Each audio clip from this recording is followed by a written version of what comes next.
What's going on, it's JTLive, and welcome back to another episode of South Stand Stories. And it's Leeds United 1, QPR 0. That is what we are all here with bated breath, waiting to sit down and discuss. And I want to have a serious sit down and a serious conversation with you boys about it. Because as I'm looking at my phone now, Leeds have moved up to 6th place. Norwich, of course, losing to Swansea.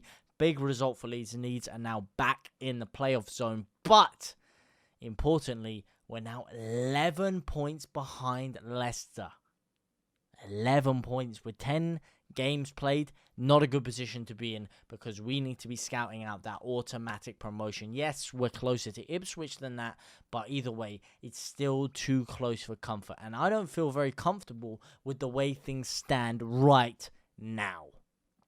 Right now, I do not feel comfortable, but I want to ask you guys, do you think we have enough firepower going forward to get promoted? Honestly, do you? The way things stand, we're not putting the ball in the back of the net enough. Against QPR today, we should have been 10, 11, 12 goals up. We missed 3 sitters. Somerville hit the bar from 5 yards out. Roden missed a sitter from 2 yards out.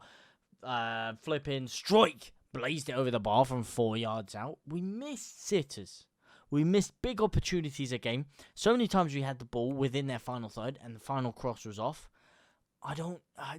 Something needs to change up there. For me, Joel Perreault in that 10 doesn't work. We've seen it time and time again. It doesn't work. Maybe you put him in the number 9 position. You move Rutter on the wing. You put Somerville and Cam.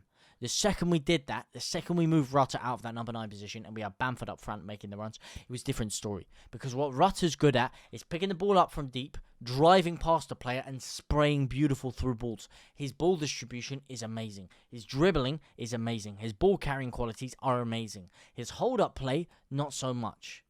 His movement in the box, running the channel or running the lines, breaking the lines, isn't the best. It's not on the same level of a Patrick Bamford. And you saw that the second Bamford came up. It was different in terms of his movement. Instantaneously made a great forward run for Somerville to play him through into. Instantaneously made a great run breaking through the lines for Rutter to spray a 20, 30-yard pass into. It was different gravy once that happened. Different gravy. And I just don't think that Rutter is best suited in that position. I don't think you're getting the best out of him. I think you get the best out of him when you move him out wide or you move him deeper. Maybe you play him in the 10. Maybe you play him in the pocket and put Perreault up front.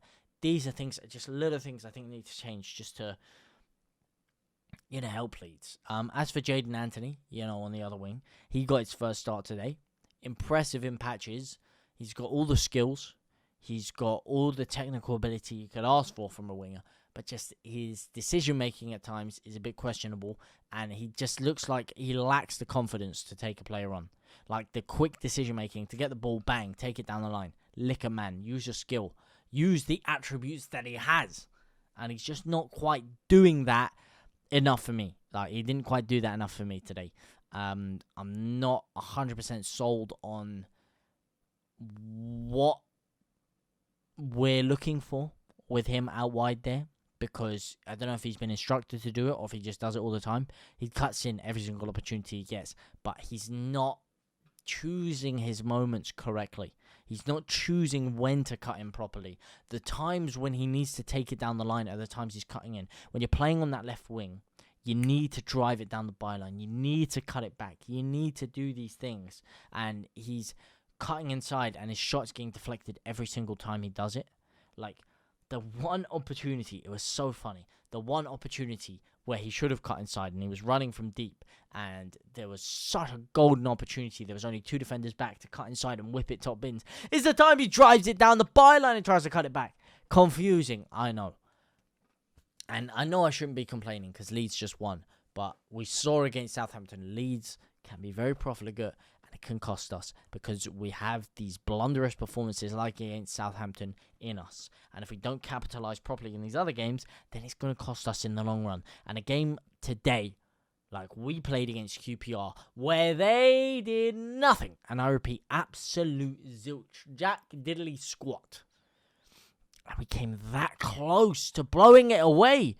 102nd minute, and we're clinging on for dear life onto a 1-0 lead. We should have been 5, 6, 7, 8 goals ahead because QPR were awful. The first half, they could barely string a pass together.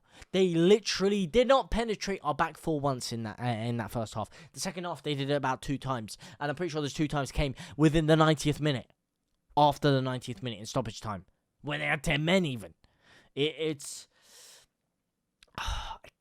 We should have really put them to the sword today. Made a statement. 5-6-0. Shown Leicester. Shown Ipswich, we're coming for you. We can smell your blood. But, alas, we got the win. A win's a win. 3 points are 3 points. Do you guys hear what I'm saying? You picking up what I'm putting down? Or do you think I'm just being negative for the sake of being negative? Because I'm not here to be negative. I'm here to be positive. And the positives are we took them to the cleaners.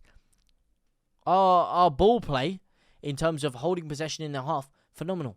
Ethan Ampadu, amazing. Him and Somerville, 2 closest to man of the match. But for me, Ethan Ampadu just edges it. He was amazing today. Defensively, tracking the runners, making last-ditch interceptions, amazing. Driving forward with the ball.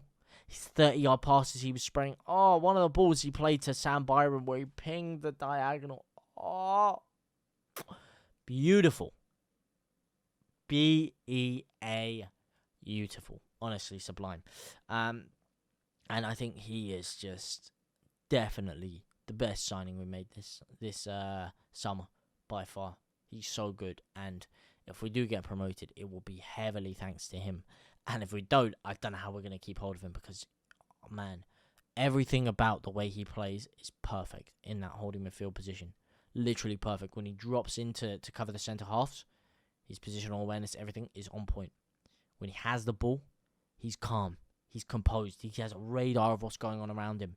When he has an opportunity to play the pass, he will play the right one.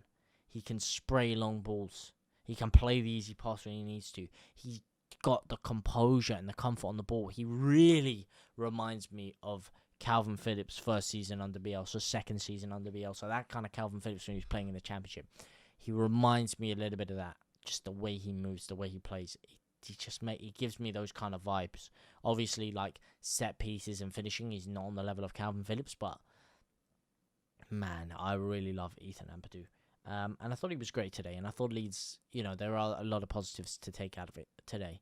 And defensively, again, we look strong. But did we look strong because defensively we're great? Or did we look strong because QPR were literally impotent up front? Unable to do anything. Which one was it? Because I'm leaning towards a bit of a 50-50.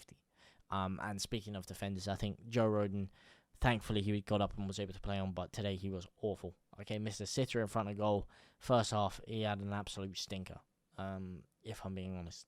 And our defence, with the players and the personnel we have, is not good enough to hang our hats on these 1-0s. It just simply isn't. It simply isn't. I don't care what anyone says about the amount of clean sheets we kept this year.